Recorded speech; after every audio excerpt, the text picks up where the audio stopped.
Hello my dear friends, I hope তোমরা সকলেই ভালো আছো। সত্যের পথে চললে কষ্ট হয় ঠিকই, তবে একটা সুবিধা থাকে, ওই পথে সবাই চাওয়ার সাহস পায় না।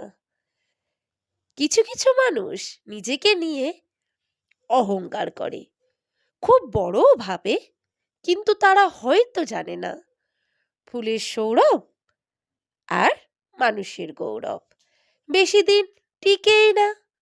স্বপ্ন পালিয়ে যায় ঘুম ভেঙে গেলে, আর মানুষ পালিয়ে যায় স্বার্থ ফুরিয়ে গেলে।